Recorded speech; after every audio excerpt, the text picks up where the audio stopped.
Alors, le traitement de l'hépatite B active a considérablement évolué ces derniers temps, dans la mesure où l'hépatologie est sortie d'une phase de contemplation, où on se contentait d'observer le patient, et maintenant on a des armes thérapeutiques extrêmement puissantes pour traiter cette hépatite B.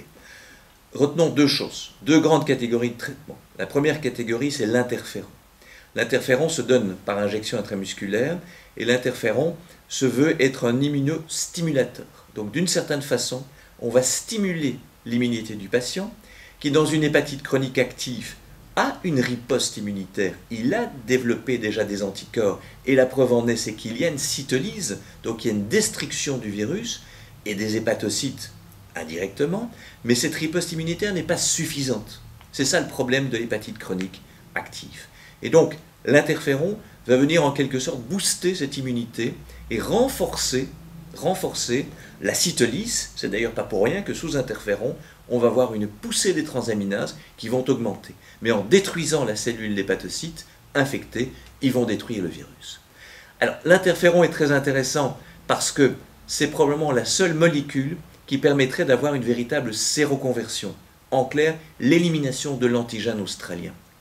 Malheureusement, les chiffres sont relativement décevants, puisqu'on considère que pour des hépatites chroniques actives avec présence de l'antigène E, on a globalement 30% de succès, et que pour les hépatites, malheureusement les plus fréquentes, les hépatites à antigène E négatif et qui sont chroniques, on n'a que 20% de succès après environ 1 an de traitement. D'autre part, si ça se veut être un traitement limité dans le temps, on est parti pour 12 à 18 mois de traitement, il y a tous les effets secondaires de l'interféron. Essentiellement cet état grippal, cette fatigue, cette anorexie, cette perte de poids et surtout une toxicité hématologique qui n'est pas négligeable. On considère surtout que l'interféron devrait être proposé surtout aux patients jeunes, chez qui on veut tenter une séroconversion, une élimination du virus, mais par contre, il faut tenir compte également de la charge virale. Ça ne sert à rien de proposer de l'interféron à un patient qui a une charge virale extrêmement élevée, parce qu'on sait que ça ne suffira pas. Donc, arme thérapeutique intéressante, traitement qui se veut limité dans le temps, qui pourrait permettre d'obtenir une séroconversion, mais un taux de succès qui est relativement décevant, 20 à 30% de succès après traitement. Heureusement, on a une alternative. Si l'interféron ne fonctionne pas, vous avez actuellement les antiviraux. Les antiviraux qui sont de plus en plus nombreux. Alors, on a connu plusieurs générations d'antiviraux. On a commencé avec des médicaments comme la muvidine. On a eu d'autres médicaments également, l'Epcera. Et puis actuellement, on a des médicaments de nouvelle génération qui se caractérisent à la fois par la puissance d'activité, l'efficacité et par l'absence de résistance. Et là, ce sont essentiellement le tenofovir et d'autre part l'entecavir, des noms de molécules un petit peu compliqués à retenir, mais qui commercialisés respectivement sous le nom de Viréad et de Paraclude, sont des antiviraux qui se donnent par la bouche, un comprimé par jour, effet secondaire quasiment nul, il faut une surveillance biologique, mais ce sont des médicaments qui sont extrêmement bien tolérés.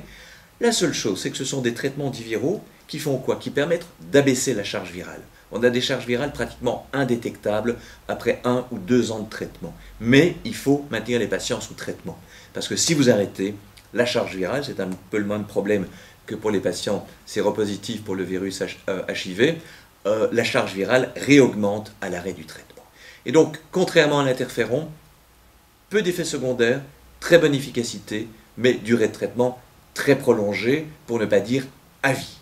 Même si, avec un peu de recul maintenant depuis l'introduction de ces médicaments, on observe un taux de séroconversion, mais qui reste très faible après un certain nombre d'années de traitement. Et c'est pour cela, comme je le disais en introduction, qu'il ne faut pas commencer trop tôt, parce que si vous débutez trop tôt un traitement d'hépatite B, le risque, après un certain nombre d'années, puisque ça se veut être un traitement à vie, c'est de se retrouver confronté à des résistances virales.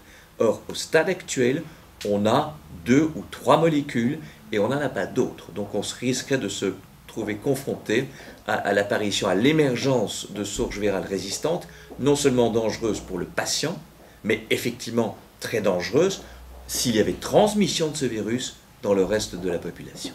Donc je crois que le message est clair. Nous disposons actuellement de médicaments, tant l'interféron que les antiviraux extrêmement efficaces, qui permettent de sauver des gens et surtout d'éviter cette évolution vers la cirrhose du foie et secondairement vers l'hépatocarcinome, mais il faut les utiliser à bon escient, pas chez n'importe qui, uniquement dans les formes actives. On tient compte du taux de la charge virale, on tient compte du taux des transaminases, on tient compte bien sûr de l'âge du patient et on ne va traiter qu'en fonction du résultat de la biopsie.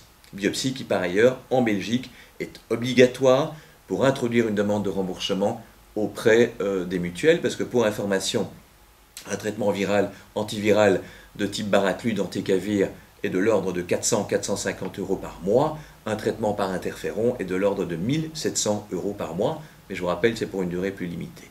Et donc un traitement débuté, parti pour plusieurs mois, faites le calcul, il faut bien peser aussi le rapport coût-efficacité avant de traiter cette maladie.